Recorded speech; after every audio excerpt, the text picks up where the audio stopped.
Audio Jungle.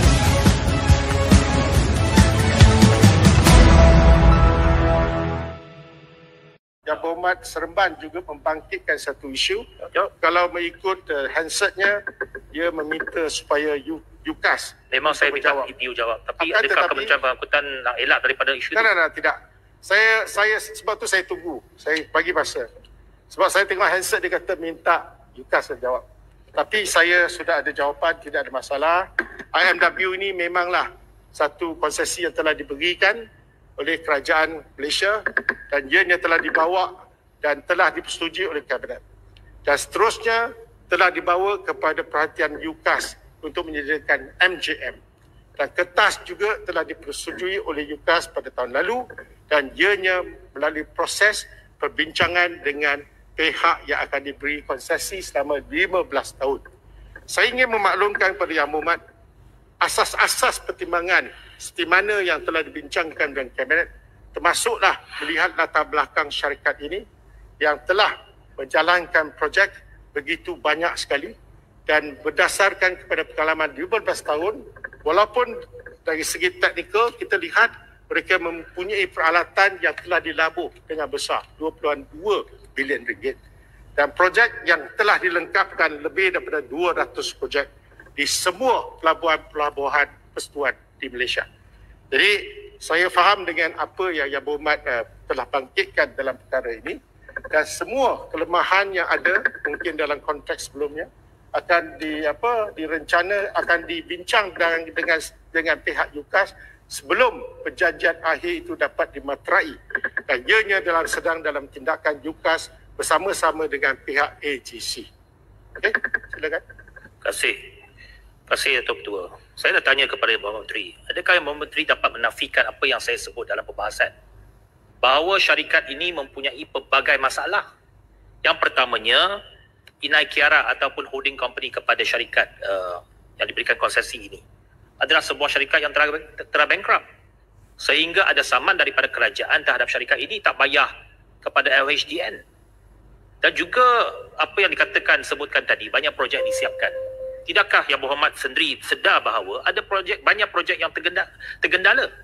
Ada banyak projek yang tidak dapat disiapkan oleh syarikat ini, mereka terpaksa cari syarikat yang lain.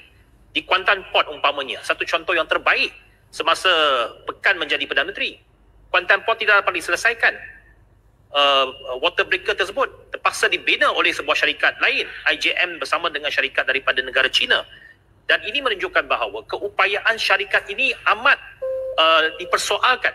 Mengapakah sebuah syarikat yang ada track record yang tidak baik ini disambung konsesi ini, diberikan satu konsesi yang baru? Itu persoalannya. Dan apabila Kabinet meluluskan sejak bulan Julai lalu, Yang Berhormat Menteri sendiri seolah-olah nak menyembunyikan fakta ini, tidak memberikan apa-apa maklum balas, tidak memberikan apa-apa pengumuman terhadap keputusan ini sejak bulan Julai lalu. Sehingga saya bertanya soalan, baru ada jawapan di Parlimen pada 2 minggu yang lepas. Jadi mengapakah sebuah syarikat yang begitu negatif ini dan mempunyai pelbagai masalah diberikan konsesi yang seterusnya? Dan yang paling penting dari segi dasar, Yang Berhormat Menteri boleh tanya kepada Gombak. Kita dah bincang semasa Pakatan Harapan memerintah. Kita dah bincang supaya melihat kepada konsesi-konsesi yang dimonopoli ini. Sebab apabila sesebuah syarikat itu memonopoli sesuatu bidang, ini seolah-olah anti-competition. Dan dalam bidang pengurukan ini, dalam bidang reclamation ini, merupakan satu bidang yang cukup besar. Mempunyai nilai yang cukup besar. Mengapa satu syarikat saja memonopoli keseluruhan bidang itu? Mengapa tidak dibuka kepada syarikat-syarikat yang lain? Saya yakin banyak syarikat juga dapat melabur kepada apa yang mereka perlukan untuk peralatan tersebut. Terima kasih. Terima kasih. Yang Berhormat membuat satu tuduhan yang tidak benar. Bukan saya tak umumkan. Oleh kerana ini masih dalam pertimbangan UKAS, belum memuktamadkan semua terma-terma. Termasuk juga apabila berlakunya pertikaian, kuantiti yang telah dikeruk. Bagaimana kita nak mencari satu penyelesaian? Kedua, Yang Berhormat juga menyebut apabila dapat satu kes, tapi saya lihat daripada projek yang telah disiapkan oleh syarikat Bumi Putra ini, 247 projek mereka dapat siapkan. Saya betulkan Yang Berhormat, bukan satu kes. Ada banyak kes. Sekejap. Boleh minta Kementerian Pengangkutan bagi senarai tersebut. Bukan saja satu kes. Sekejap Yang Berhormat.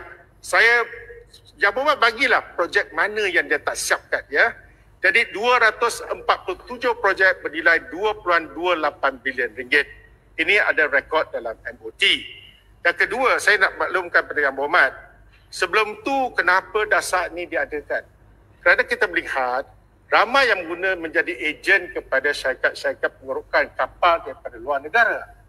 Atas soal kedaulatan, kita melihat isu ini dibincangkan secara panjang lebar, termasuk juga apa yang Yang Berhormat sebutkan, sedikit masalah dari segi kewangan. Bukan sedikit masalah Yang Berhormat. Kalau Yang Berhormat cakap syarikat ini boleh menyelesaikan 200 lebih projek, mengapa syarikat itu bankrupt? Itu persoalan yang paling besar. Sebuah syarikat yang bankrupt diberikan konsesi. Itu persoalan sekarang ini. Kerajaan Malaysia memberikan konsesi kepada sebuah syarikat bankrupt. Bukankah itu satu scandalous decision? Satu keputusan yang scandalous. Itu tak boleh dinafikan bahawa syarikat ini di bawah receivership. Adakah Yang Berhormat dapat menafikan bahawa Ina Kiara ini bukan di bawah receivership? Boleh tak Yang Berhormat berikan ataupun nafikan fakta tersebut? Sekejap. Yang Berhormat, saya kata, dari segi masalah kewangan itu memang berlaku. Tetapi dari segi teknikal, mereka mempunyai peralatan yang cukup. Mereka telah melabur. Yang Berhormat, kalau sudah bankrupt, macam mana dia ada peralatan? Peralatan tu di bawah receivership kepada bank. Yang Berhormat, syarikat ni menghadapi masalah kewangan masih dalam peringkat diuruskan oleh pihak bank. Dan kita ada banyak syarat yang dikenakan kerana dari segi kerja-kerja pengerukan, mereka kena gunakan apakah piawaian yang telah kita tentukan. Jadi kita ada mekanisme untuk memantau. Kerana perkara ini telah dibincang dan sudah 15 tahun mereka membuat kerja.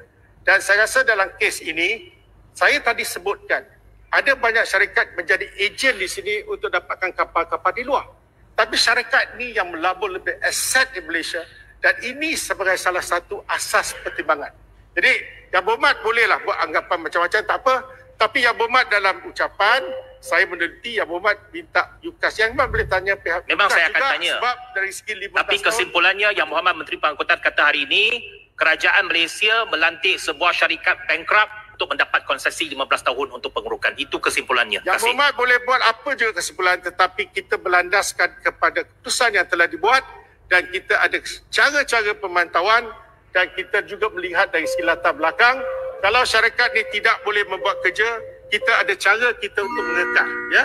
Jadi saya rasa Yang Berhormat, saya sekali lagi mengucapkan terima kasih kepada Yang Berhormat. Termasuk Yang Berhormat Seremban yang dalam ucapannya minta MOT tak kerajaan bantu syarikat bankrupt. Saya tetap juga jawab kerana saya berasa terpanggil untuk menjawab apa yang saya tahu.